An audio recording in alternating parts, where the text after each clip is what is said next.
Hello hello. ये hello शब्द कहाँ से आया मालूम है क्या? नहीं मालूम है ना। ये हेलो क्यों आया? बैठो क्यों नहीं है, चलो क्यों नहीं है, हेलो क्यों आया? टेलीफोन कौन इन्वेंट किया? टेलीफोन किसने बनाया? Graham Bell. Graham Bell. Graham Bell जब टेलीफोन इन्वेंट किया, अपने वाइफ से जो बहुत दूर में थी उसके साथ बात करने के लिए उसने पहला शब्द यूज किया हेलो। हेलो उसके गर्लफ्रेंड का नाम या उसके वाइफ का नाम हेलो था, इसलिए उसने हेलो कहा। तब से ये हेलो प्रथा चला आ रहा है। ठीक है। वचन में आज का जो उपमा है, आज का जो पैराबल है, दृष्टांत है, इससे पहले किसने सुना इस दृष्टांत को सभा में? मैं तो पहली बार सुन रहा हूँ। आपने किसी संडेस में या किसी मैसेजेस में कभी इस पैराबल पे इस दृष्टांत पे बात करते हुए सुना है क्या? पहली बार है ना? मेरा भी पहली बार है। मैं भी पहली बार जो है किसी सभा में इस पैराबल पे बात करते हुए सुना। क्यों नहीं लोग इसको लेते हैं? लोग समझते हैं कि थोड़ा सा ये डिफिकल्ट है, और वाकई में डिफिकल्ट है। तो आज परमेश्वर करे हम इस पैराबल को समझने के, क्योंकि है तो पढ़ना है, क्योंकि यीशु ने कहा है, यीशु सही है, समझने में हम गलती कर रहे हैं। तो इसलिए ज़्यादातर इस दृष्टांत को नहीं लेते हैं। आज पहली बार आप भी सुन रहे होंगे, पहली बार मैं भी इस दृष्टांत से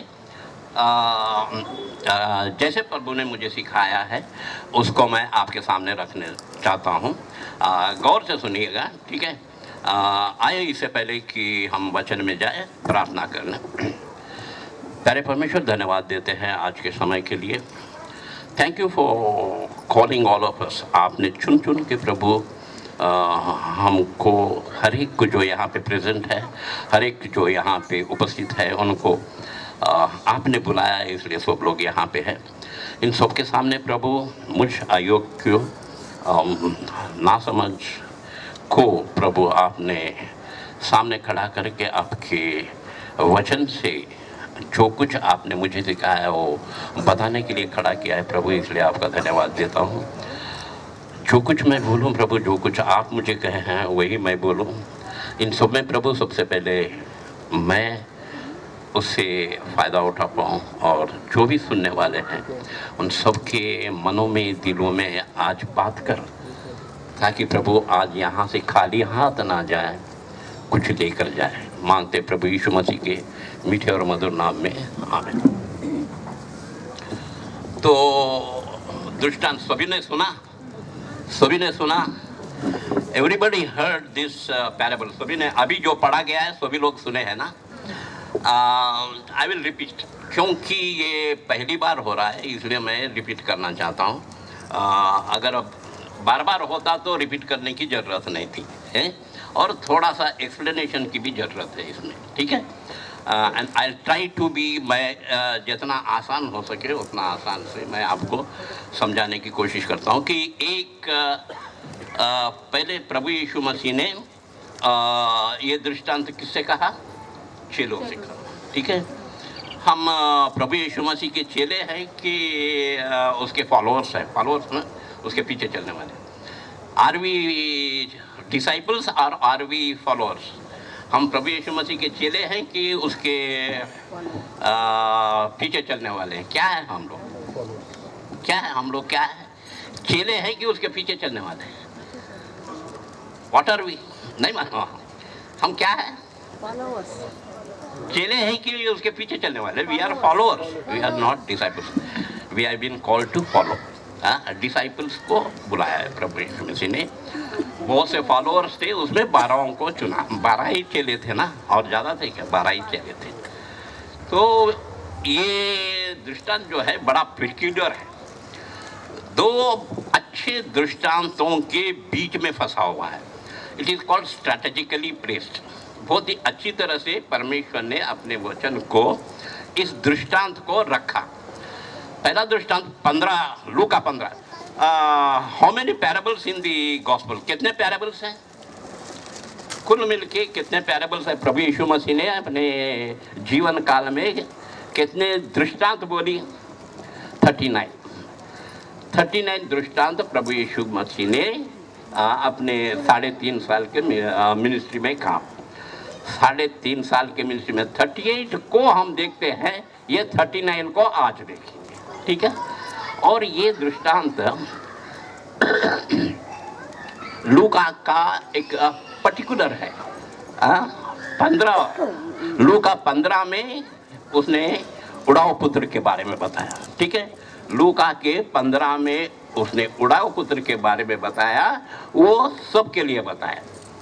लेकिन जब इस दृष्टांत को आता है, ये दृष्टांत जो है और एक दृष्टांत से पहले है, उड़ाऊ पुत्र के बाद में है और एक दृष्टांत। कौन सा दृष्टांत? धनवान व्यक्ति और लाजरस। धनवान व्यक्ति और लाजरस, ये दोनों दृष्टांत के बीच में है। ये रखना एक परमेश्वर का योजना है, ऐसी नहीं रखा गया है। धनवान उड़ाऊ पुत्र की कहानी क्या है? कोई उड़ाऊ पुत्र ने अपना सारा धन व्यर्थ करके पछता के पिता के पास आया, पिता ने उसको अपना लिया। ये इस जीवन की कहानी है। धनवान व्यक्ति और लाजरस की कहानी क्या है? वो बाद की, मरने के बाद की। कहाँ पे? स्वर्ग और नरक की बात। स्वर्ग और नरक के वो कहानी, वो दृष्टांत, और जीवित रहते रहते इस जीवन के दोनों के बीच का ये दृष्टांत है। It is called as the bridge between two parables. इसको कहा गया है कि दोनों दृष्टांतों के बीच में एक ब्रिज है।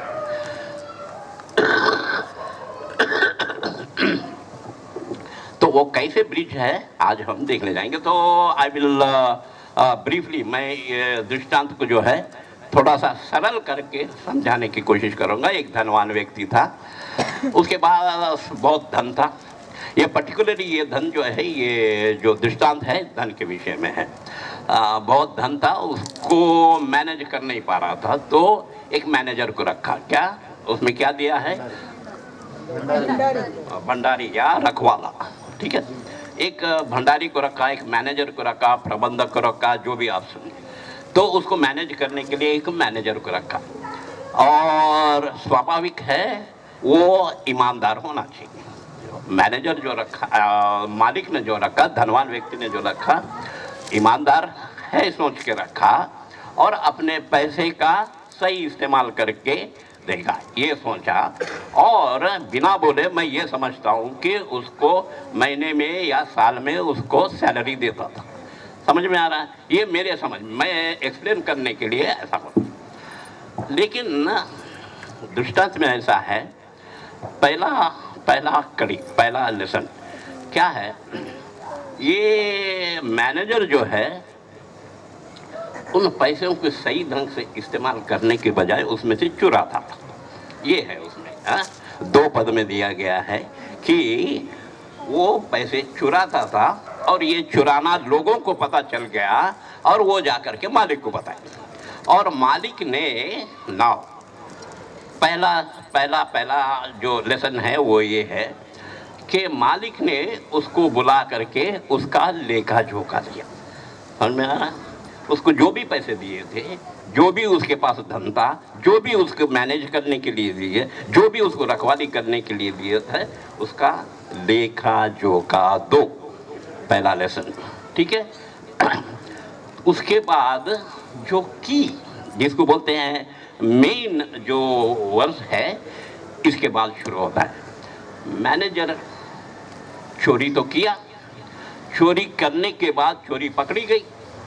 चोरी पकड़ने के बाद धनवान व्यक्ति ने उसको बुलाया, बुला करके मैं क्या सुन रहा हूँ, तू मेरा सारा धन ऐसे ही उड़ा रहा है, तो उसका लेखा जोखा दे, उसका अकाउंट दे। अकाउंट देने के बाद तू अभी नौकरी करने लायक नहीं है, तुझे नौकरी से निकाल दूंगा, तुझे काम से निकाल दूंगा, कल से तू काम पे आने की जरूरत नहीं। अब the key to this parable क्या है? भंडारी, ये जो मैनेजर है भंडारी जो है, वो सोचने लग गया, वचन में है, मेरी चोरी तो पकड़ी गई, मुझे नौकरी से तो निकाल देगा ना, मैं कोड़ सकता हूँ, मतलब उसमें है मैं कोड़ सकता हूँ, मतलब फिजिकल लेबर मैं नहीं कर सकता, ना ही फिजिकल लेबर कर सकता, ना मैं भीख मांग सकता, दोनों मैं नहीं कर सकता। तो मैं कुछ ऐसा करूँगा। सी, ये जो मैं वर्ड बोलने वाला हूँ इंग्लिश में है रिजॉल्ट। उसने ही रिजॉल्व, उसने तय कर लिया, निश्चय कर लिया। ये वर्ड में ज़्यादा जोर देने का, इसी वर्ड पे आज का जो मैसेज है इसी वर्ड पे है। उसने श्योर किया, इंश्योर कर लिया, क्या उसने इंश्योर कर लिया, उसने रिजॉल्व कर लिया, उसने सोच लिया, उसने क्या बोलते हैं उसको, एकदम निश्चय कर लिया कि मैं तो फिजिकल लेबर नहीं कर सकता, ना ही मैं भीख मांग सकता, ये सब नहीं करूँगा, लेकिन नौकरी के बाद भी मैं दोस्तों को अपना लूँगा, नौकरी के बाद भी मैं कोई विपत्ति में नहीं पड़ूंगा, नौकरी के बाद भी मेरा लाइफ सुखदायक चले, safe and secure. Safe and secure English में कैसा बोलते हैं, सुरक्षित रहे। उसने रिजॉल्व कर लिया, जब तक उसके पास नौकरी है, उसने रिजॉल्व कर लिया, निश्चय कर लिया कि नौकरी के बाद वो सुरक्षित रहे।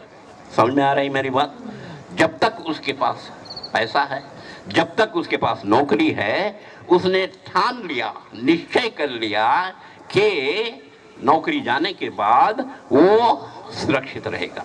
जैसा अब है वैसा, in the sense present situation, अभी जो उसका प्रेजेंट सिचुएशन है, अपना प्रेजेंट हालात है, उस हालात में उसने क्या सोचा कि कल की हालत, मतलब कल नौकरी से जाएगा, उस हालात में मेरी जिंदगी सुरक्षित रहे।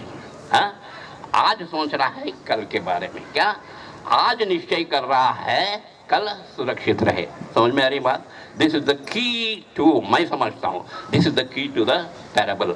आज सोच रहा है कल वो सुरक्षित रहे, उसके लिए कुछ मैं काम करता हूँ। क्या काम किया? ये चालाकी है, ये चालाकी है। इसलिए इस पैराबल्स में दोनों को फॉलो करने की बात नहीं, ना धनवान व्यक्ति को फॉलो करने की बात है, लेकिन प्रभु यीशु मसीह का दृष्टांत है, ना ही मैनेजर को फॉलो करने का कोई इसमें चांस नहीं।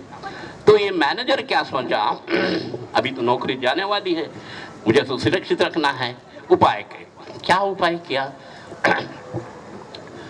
मैनेजर धनवान व्यक्ति को उधार देने वाले, बहुत से उधार देने वालों को बुलाया, पहले वालों को बुलाया, बुला करके पूछा कि भाई तू कितना उधार है, मेरे मैनेजर को कितना, मेरे मालिक को यानी धनवान व्यक्ति को तू कितना उधार देना है। उसने बोला कि 100 लीटर, ऐसा मैं मेजरमेंट बोल रहा हूँ, जो है वो अलग है, 100 गैलन, 100 टिन, 100 गैलन या 100 कंटेनर या 100 लीटर, 100 लीटर मैंने तेल लिया है। वो किसको मालूम? मैनेजर को मालूम, वो उधार लेने, क्योंकि वही मैनेज कर रहा है।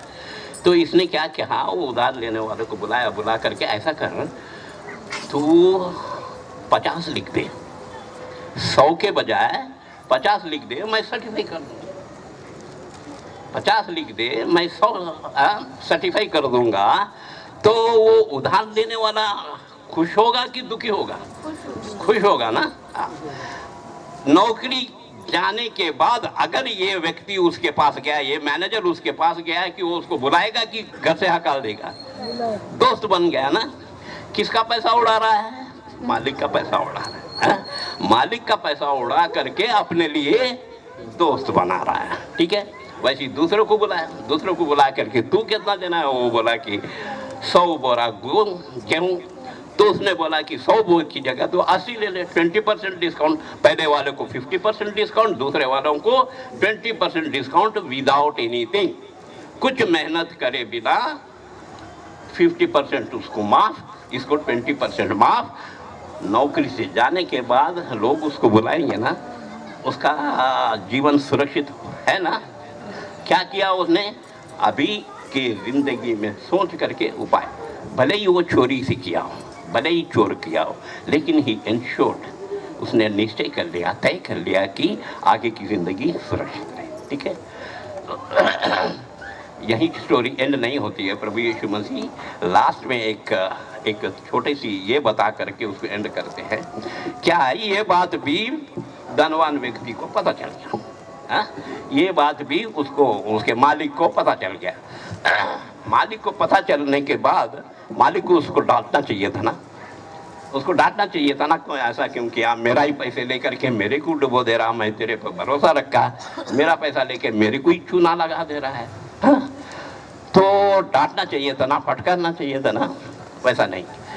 वचन में प्रभु यीशु मसीह उस दृष्टांत में मैनेजर के मुंह से कह रहा है, प्रभु यीशु मसीह मैनेजर के मुंह से ये कहलवा रहा है कि मैनेजर, धनवान व्यक्ति ने मैनेजर की प्रशंसा की, उसको अप्रिशिएट किया। डांटना चाहिए था ना, डांटने के बजाय उसको अप्रिशिएट किया। बस वहीं पे जो है दृष्टांत खत्म। वहीं पे दृष्टांत खत्म। अब लेसन, ठीक है? दृष्टांत समझ में आया? पैराबल समझ में आया कि नहीं आया? हाँ कि ना? समझ में आया? नहीं है तो फिर से बोलूंगा, फिर इतना टाइम लूंगा। समझ में आया? समझ में आ गया ना? ओके, समझ में आ गया। नाउ लिसन, क्या है? परमेश्वर ने आदम को बनाया, ठीक है? मैं जेनेसिस से शुरू करके अपने ऊपर कर रहा हूँ। आदम को क्या किया? पुतला बनाया। तो हम क्या सोचते हैं? हाथ पैर सब ऐसा पुतला बना करके, उसका नाक वीक बना करके, उसके नाक में जीवन का श्वास, ऐसा है क्या? ऐसा लिखा है क्या? लेकिन हम सोचते हैं क्या? एक पुतला बनाया, हाथ पैर बनाया। जैसे ही नाक में अपना श्वास फूका तो वचन में है वो जीवित प्राणी बन गया। जीवित प्राणी बन गया तो उसमें क्या क्या आ गया? कुछ आना चाहिए ना उसमें। जीवित प्राणी बन गया तो उसके आंख देखने लगे, पूरे सेंसेस आ गए। समझ में आ रहा है? पूरे सेंसेस आ गए, मतलब देख सक रहा है, सुन सक रहा है, छू सक रहा है, सभी सेंसेस है। चल सक रहा है, हाथ पैर हिला सक रहा है, ये सब ऑटोमेटिकली उसके अंदर आ गए।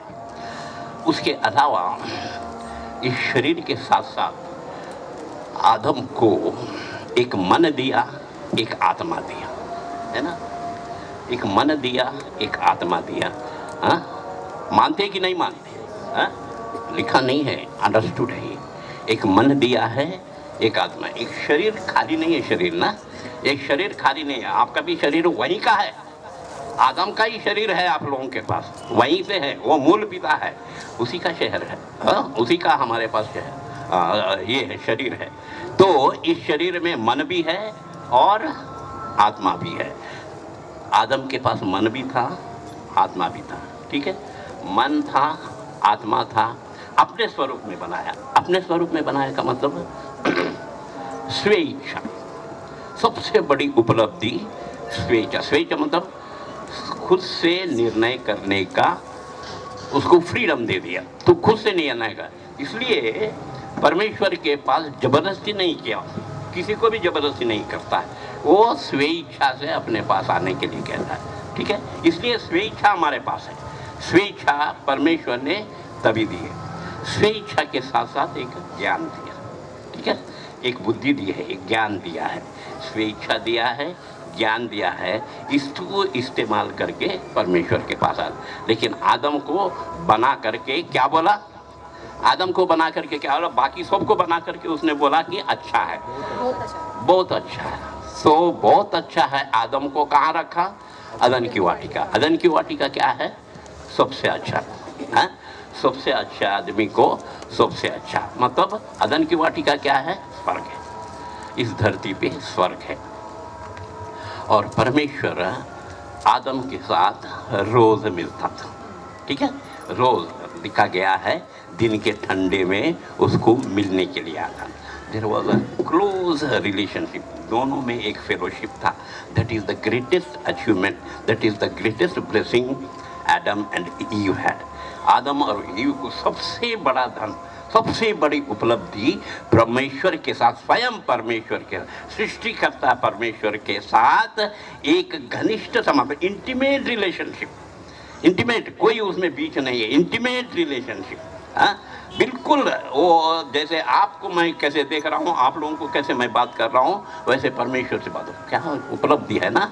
जस्ट इमेजिन, परमेश्वर से वो मुखामुखी देखते थे. मैं तो ऐसा सोचता हूँ कि अदन की वाटिका में परमेश्वर आदम को और हव्वा दोनों के बीच में परमेश्वर उनके कांधे पे हाथ रख के साथ साथ चलते हुए बात करता था. That's what I imagine. दोनों, इधर आदम इधर हव्वा को बिछा करके बीच में वो बैठ करके उनके साथ बातचीत करता. That was a close relation, intimate relation. तो जब ऐसा था, सबसे अच्छी जगह था, सबसे ये था, तो उसने पढ़ेगा जेनेसिस, उत्पत्ति 2 अध्याय 15 पद. कोई जरा जोर से पढ़ लीजिएगा क्योंकि इम्पोर्टेंट है ये. तब यहोवा परमेश्वर ने आदम को लेकर अदन की वाटिका में रख दिया कि वह उसमें काम करे और उसकी रक्षा करे. क्या किया? आदम को बना करके छोड़ दिया. क्या बना करके क्या किया? अदन की वाटिका में रखा और क्या बोला कि इसमें काम कर और इसकी रक्षा कर. समझ में आ रहा है मेरी बात? आदम को एक रिस्पॉन्सिबिलिटी दी. किसकी किसकी रिस्पॉन्सिबिलिटी दी? अदन की वाटिका की रिस्पॉन्सिबिलिटी. समझ में आ रहा है मेरी बात? काम कर, इसकी रक्षा कर. अदन की वाटिका में आई डोंट नो क्या रक्षा करना है, क्या काम करना है. सब तो अपने आप उगने वाला है, वहाँ सभी पेड़े हैं. लेकिन परमेश्वर फिर भी बोला उसको कि इसमें काम कर, इसकी रक्षा कर. सो वो जो काम करता था, वो रक्षा करता था. It was a pleasure. Pleasure समझ में आ रहा है ना? प्लेजर हिंदी में क्या बोलते हैं उसको? एक आनंददायक, एक आनंददायक. जो उसमें काम करता था आनंददायक से. उसको खुशी होती थी कि मैं इस खेत में काम, इस बगीचे में कर रहा हूँ. बगीचे में क्या करना है? बागवानी करना है. ठीक है, एक रिस्पॉन्सिबिलिटी है. उसके साथ साथ 17 पद, उत्पत्ति 2 अध्याय 17 पद.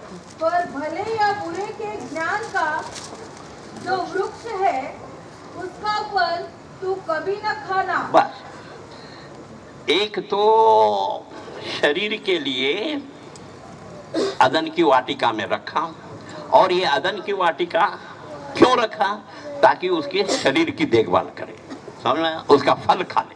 उसमें जितने फल है वो सब खा करके अपना शरीर स्वस्थ रखे. ठीक है.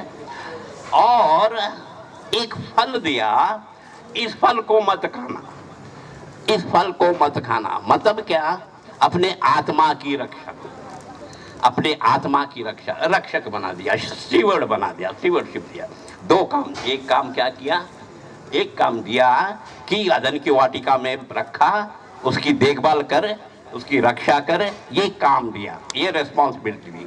दूसरा, अपनी आत्मा की सुरक्षा के लिए जो आत्मा तुमने दिया है, आत्मा और मन के लिए, उसकी सुरक्षा के लिए ये फल मत खाना, ये फल मत खाना. जिस दिन खाओगे निश्चित मर जाओगे. मतलब निश्चित दूर हो जाओगे. ठीक है. क्या? किसकी रक्षा करना? अपने आत्मा की रक्षा करना. अगर इसको खाओगे तो आत्मा खत्म. इसलिए आत्मा की रक्षा करना, स्टीवर्डशिप. 2 काम दिए. एक, वाटिका में काम करो. दूसरा, अपनी आत्मा की रक्षा करो. लेकिन आदम ने अपने इनोसेंस, समझ में आता है ना, इनोसेंस, भोलापन. ये बच्चे जब गाते हैं तो मेरे उनका इनोसेंस मेरे को बहुत अच्छा लगता है. ये कहाँ है बच्चा? ये गाता है. उसको देख करके मेरे को भी जोश होता है. इनोसेंस, भोलापन. आदम ने बोला था, मालूम है क्या आपको? आदम बहुत बोला था. आदम और युवा बहुत बोला था. 2 अध्याय का आखिरी पद पढ़ लीजिएगा. आदम और उसकी पत्नी दोनों नंगे थे पर लज्जाते न थे. समझ में आ रहा है मेरी बात? दोनों नंगे थे और लज्जाते नहीं थे, नहीं मालूम था वो नंगे थे। They did not know that they were naked. इससे भोलापन और क्या चाहिए? This is the height of भोलापन, इनोसेंस, बिल्कुल भोले थे। हाँ? आदम और हव्वा ने अपने भोलेपन को बेच दिया, पाप में गिर करके अपने भोलेपन को। मैं कहता हूँ कि शैतान ज़्यादा रिस्पॉन्सिबल नहीं है, शैतान भौकाव में आया, लेकिन बुद्धि थी आदम के पास, स्वेच्छा थी आदम और हव्वा के पास, था ना? हाँ? शैतान आके कहा तो क्या कहा?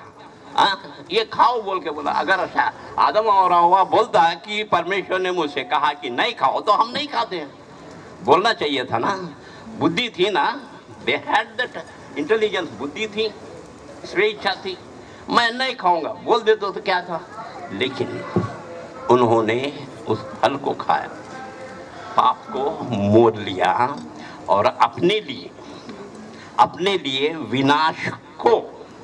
विनाश को अपना लिया, अपना इनोसेंस बेच दिया, अपना भोलापन दे दिया, दे करके खरीद क्या लिया? पूरा डिस्ट्रक्शन, पूरा विनाश, अपने ही नहीं आने वाली सभी पीढ़ी आज तक का उसने क्या खरीद लिया? विनाश खरीद लिया। हा? इस भोले हृदय का, इस भोले आत्मा का बेच करके उसने क्या खरीद लिया? विनाश खरीद लिया। तो परमेश्वर ने ऐसी सोचा क्या? ऐसी नहीं छोड़ा ना। करने वाला परमेश्वर, अनुग्रह करने वाला परमेश्वर, मैं बहुत संक्षिप्त में बोल रहा हूँ, उसने आदम और हव्वा को फिर से अपने वाटिका में रखना चाहा, फिर से वो स्वर्ग देना चाहा, फिर से वो रिश्ता कायम करना चाहा, फिर से वो फेलोशिप कायम करना चाहा, फिर से वो जैसा था बोला था वैसे ही बनाना चाहा, फिर से वो उसके साथ कैसे वाटिका में घूमता था वैसे ही रखना चाहा। उसके लिए एक प्लान बनाया, एक ही प्लान है। क्या प्लान बनाया? वो स्वयं धरती पे आया ना, स्वयं धरती पे आकर के उसने अपना लहू बहाया। 3 इवेंट, लहू बहा करके मारा और गाड़ा गया, और मारा गया, क्रूस पे मारा गया, लहू बहाना मतलब क्या मालूम है क्या? लहू बहाने से हमारे पाप शुद्ध हो गए। क्यों होते हैं? कैसा होता है मालूम है? कितने साइंस स्टूडेंट हैं? ब्लड कंपोनेंट, इसमें थोड़ा सा ये है, मैं लेसन है, मैं इसलिए थोड़ा सा हट के बोल रहा हूँ। एक ड्रॉप ऑफ ब्लड में क्या क्या होते हैं? क्या होते हैं? RBC, WBC, platelet. सही है ना? सब मानते हैं ना? आपको नहीं मालूम है तो समझ लीजिएगा। आरबीसी होता है और डब्ल्यूबीसी होता है और प्लेटलेट होते हैं, 3 होते हैं। RBC, red blood cells. Red blood cell का काम क्या है? क्या काम है मालूम है क्या? रेड ब्लड सेल क्या करते हैं? अपने पास ऑक्सीजन जीवन, ऑक्सीजन और एनर्जी, न्यूट्रिएंट्स के बीच में पोषक पदार्थ, वो दोनों को लेकर जाकर के शरीर के कोने कोने तक, मतलब हमारे स्किन के कोने कोने तक छोटे छोटे पाइप के द्वारा वो ऑक्सीजन और ताकत को, यानी जीवन को वहां तक पहुंचाती है। ठीक है? वहां तक पहुंचा करके वापस क्या लेते हैं? Carbon dioxide. ऑक्सीजन पहुंचाते हैं, कार्बन डाइऑक्साइड लेते हैं, और एनर्जी या जीवन पहुंचाते हैं। वहां से डेड सेल्स वापस ले आते हैं, वेस्ट मटेरियल वापस ले आते हैं। समझ में आ रहा है बात? प्रभु यीशु मसीह का लहू हमारे पापों को लेकर के उसने अपनी धार्मिकता, अपना प्रेम, अपना ग्रेस, अपना भोलापन, अपना कंपैशन वो हमें देना चाहता है। जस्ट लाइक ब्लड, जैसा ब्लड है, ब्लड क्या करता है? जैसे मैंने कहा था, आरबीसी क्या करता है? वो शक्ति देता है और वहाँ से जीवन देता है, वहाँ से मृत्यु ले लेता है। वैसे ही प्रभु यीशु मसीह का लहू हमें पापों से धो देता है, पापों से शुद्ध करता है और हमारे पाप अपने ऊपर ले लेता है। और WBC का क्या है? इम्यून सिस्टम, मतलब रोग आने नहीं दिए। हाँ, इसलिए उसके कोड़े खाने से हम चंगे हो गए, है ना। हाँ, इसका काम है। और लहू का और एक काम क्या है? प्लेटलेट क्या करता है? सबको जोड़े रखता है, क्लॉट होने मतलब लहू को फ्लो होने नहीं देगा, उसको क्लॉट होगा मतलब इकट्ठा करेगा। इसलिए प्रभु यीशु मसीह का लहू पुत्र ने है पिता से मिलाया, है ना। कैसे? क्रूस पर अपनी जान दे करके पुत्र ने पिता से हमें पुत्र ने जान दे करके हमें पिता से मिलाया है। सो जैसा ये मैं थोड़ा सा अलग हट के बात, तो परमेश्वर ने एक योजना बनाई। क्या योजना बनाई? कि स्वयं उतर आ करके मारा, गाड़ा गया और तीसरे दिन जी उठा। जो कोई इस पुत्र पे, इस यीशु क्रिस्त पे विश्वास करता है वो अनंत जीवन पाता है। क्लियर है? मेरे बाइबल में वैसा लिखा है, आपके बाइबल में वही है क्या? योर मदर टंग में है ना, वही बात है ना। मेरे बाइबल में तो वो है, आपके बाइबल में भी है ना, साफ है ना, कोई कंफ्यूजन नहीं है ना। दूसरी बात है क्या? नहीं है ना, सेम बात है। क्या? जो कोई इसको विश्वास करेगा वो अनंत जीवन मतलब स्वर्ग पाएगा। ठीक है? इस बाइबल को कौन कौन पढ़ते हैं? सारे क्रिश्चियन पढ़ते हैं, है ना। स्वाभाविक है ना। कौन पढ़ते हैं इस बाइबल को? कौन पढ़ते हैं भैया इस बाइबल को? जो पढ़ने वाले हैं वो क्रिश्चियन है ना। इसका मतलब है सभी क्रिश्चियन स्वर्ग जाएंगे, क्योंकि मालूम है ना भाई। क्या उसमें लिखा है ना, जो कोई इसमें विश्वास करेगा सब स्वर्ग जाएंगे। तो दुनिया के जितने मतलब Protestant, Pentecost, Hebron, Roman Catholic, वो कहते कि ये एंग्लिकन बिशप, वो सब जो कोई इस बाइबल को पढ़ता है वो क्रिश्चियन है। और सभी क्रिश्चियन स्वर्ग जाना चाहते हैं और सभी क्रिश्चियन स्वर्ग जाएंगे, क्योंकि इसमें साफ लिखा है। जाएंगे क्या? सभी क्रिश्चियन स्वर्ग जाएंगे कि नहीं जाएंगे? आप बताइए। अच्छा, मैं सभी क्रिश्चियन के बजाय I will come to Nanded Christian, Nanded Methodist church. ठीक है? नांदेड़ मेथोडिस्ट चर्च में क्रिश्चियन है ना, क्रिश्चियन ही आते हैं ना। हाँ, बहुत सारे क्रिश्चियन आते हैं। सो हर संडे आते हैं, यही बाइबल पढ़ते हैं। यही हमारे MYF वेरी एक्टिव, बहुत अच्छा प्रेजेंट वर्शिप करते हैं, आत्मा में ले जाते हैं हमको। Very active MYF, very active MIM, हमारे MM भी बहुत अच्छा काम करते हैं। क्यों? क्लेमेंट सर MM भी बहुत अच्छा काम कर रहा है। और WSCS को तो पूछो ही मत, ये सबसे ज़्यादा अच्छा है। सबसे अच्छा काम WSCS, इन दोनों से सबसे अच्छा काम WSCS वालों। हर वक्त कुछ ना कुछ नया हम सबको बिजी रखता है।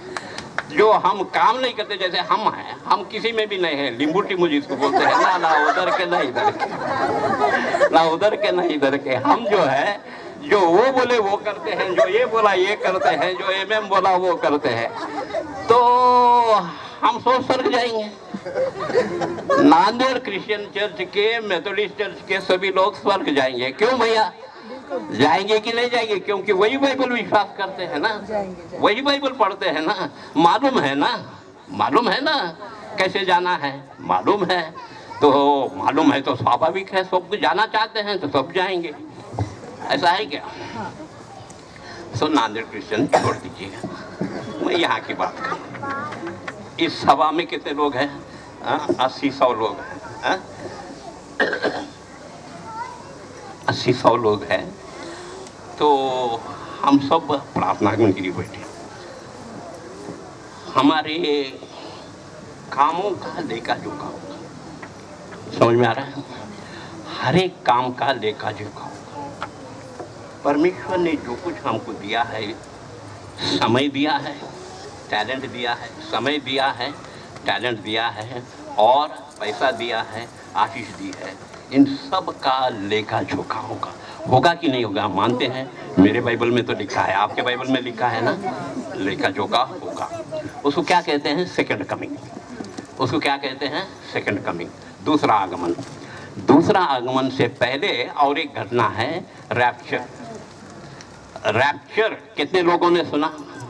रैप्चर, रैप्चर एक इवेंट है, ठीक है? रैप्चर सेकंड कमिंग से अलग है, मैं डिफरेंसेस नहीं बोल रहा हूँ। वो क्या है? यीशु मसीह आने से पहले वो कब आएगा मालूम? तुरंत आएगा, आके तुर्री फूकी जाएगी। पहला कोरिन्थियों 15:51 में वहां पौलुस कहता है, जब तुर्री फूकी जाएगी, हमसे पहले जो मरे हैं, हमसे पहले जो मृत्यु पाए हैं, वो इस नाशमान शरीर को छोड़ करके अविनाशी शरीर को ग्रहण करके उठ जाएंगे। उसको रैप्चर, ठीक है? और उस समय कह रहा है, किस समय? जब पौलुस जिंदा था, उस समय कह रहा है कि हम जो जिंदा है, उस समय कह रहा है हम जो जिंदा है, हम उनके साथ बादलों में उठा लिए जाएंगे। ठीक है? इतना निश्चय है उसको कि हम भी बादलों में, इसको रैप्चर बोलते हैं, उठा लिए जाना। प्रभु यीशु मसीह इसके बारे में कहा है। 10 कन्याओं की ये सुना है आपने? हाँ, पैराबल 10 कन्याएं। कितने लोग थे? 10 कन्याएं थी। कब आया? 10 कन्याओं के पास कुप्पी में तेल था। शुरू में सबके पास तेल था, सभी क्रिश्चियन थे, है ना? सभी के पास कुप्पी में तेल था तो सभी क्रिश्चियन। अब सभी बैठे, अब आएगा दूल्हा, अब आएगा, अब आएगा, अब आएगा, अब आएगा। आया नहीं तो ऊँघने लग गया। दूल्हा सडनली आ गया, रैप्चर हो गया। रैप्चर हो गया तो कितने लोग गए? 5 लोग गए, 5 लोग छोड़ दिए गए। 5 लोग दूल्हे के साथ गए। 50% का 50% चले गए।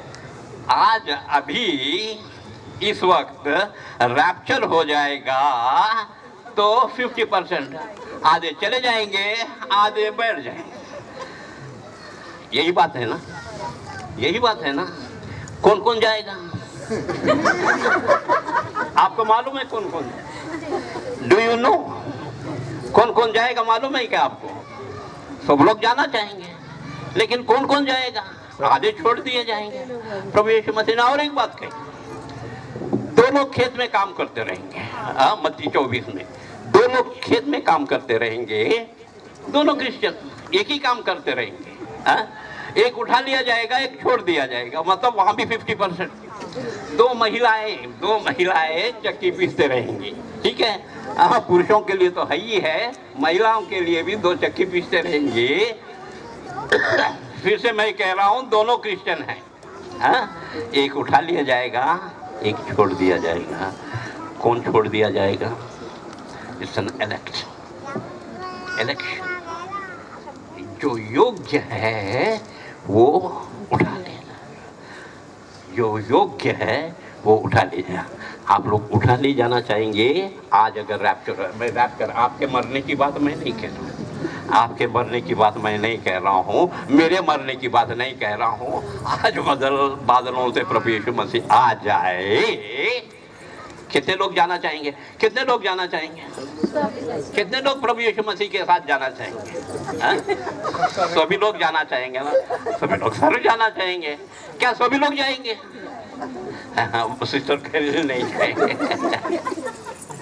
क्यों सर? माइकल सर, सभी लोग जाएंगे? हाँ, एक्सप्लेनेशन नहीं, जाएंगे कि नहीं? सभी लोग जाएंगे। सभी लोग। It's an election. परमेश्वर जानता है और मैं जानता हूँ, परमेश्वर जानता है और आप जानते हैं। आज का मेरा जो संदेश यही है। उस मैनेजर ने क्या कहा, क्या किया? जीते जी नौकरी में रहते रहते उसने अपने फ्यूचर जिंदगी का उसने निश्चय कर लिया कि मुझे कोई सिक्योर कर लिया, सेफ कर लिया कि मुझे कोई तकलीफ ना हो। आज अगर प्रभु यीशु मसीह आ जाए, क्या आप उसके साथ उठेंगे? आज अगर मैं इस सभा के बाद मैं ब्रदर हाथ मिला हूँ, मैं स्वर्ग जाने वाला हूँ, क्या आप स्वर्ग जाएंगे? क्या जाएंगे? Sister, I know my self. क्यों? उसमें मेरा कोई काम है क्या? मेरा कोई काम है क्या उसमें? जो कुछ करने वाला है परमेश्वर ने कर दिया। जो कुछ करने वाला है उसने अपने लहू बहा दिया। जो कुछ करने वाला है वो है। उसके आधार पर पे, उसके भरोसे पे उसको मैंने अपना लिया, उसको मैंने ग्रहण कर लिया। उसको क्या बोलते हैं? उद्धार बोलते हैं। उसको क्या बोलते हैं? दूसरा जीवन पाना। उसको क्या बोलते हैं? अनंत जीवन पाना। दूसरा क्या बोलते हैं? स्वर्ग जाना। मैंने उसको पा लिया है, इसलिए मुझे निश्चय है, I have that guarantee that अगर प्रभु यीशु मसीह आज बादलों पे आ जाएगा तो मैं उठा लिया जाऊंगा, मैं जाऊंगा। क्या आप जाएंगे? क्या आप जाएंगे? विल यू गो? हाँ, विल यू गो? सवाल है ना कि डोंट गो एम्प्टी हैंडेड। हर सभा में मैं ये बात बोलता हूँ।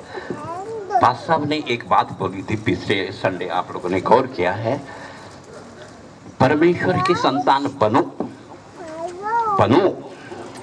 उसमें कोई दूसरा रास्ता, तीसरा रास्ता नहीं है। कोई और विकल्प है क्या इसके अलावा? प्रभु यीशु मसीह के अल्लाह के अलावा कोई और विकल्प है क्या? कोई और विकल्प है स्वर्ग जाने का? और विकल्प है क्या? क्यों? क्यों सर? कोई और विकल्प है? कोई और विकल्प नहीं है। इस जन्म के बाद दूसरे जन्म में सोचेंगे, ऐसा भी है क्या? वैसा भी नहीं है। जो सोचना है आज ही सोचना है। जो सोचना है आज नहीं है, अभी सोचना है, अभी सोचना है। Will you go to heaven? क्या आप स्वर्ग जाएंगे? आस्क योरसेल्फ, अपने आप को पूछ लीजिएगा, क्या आज प्रभु यीशु मसीह आज बादलों पे आ गया? मैं आपके मरने की बात नहीं हूँ, क्या आप जाएंगे? May God bless you. आज प्रार्थना करें।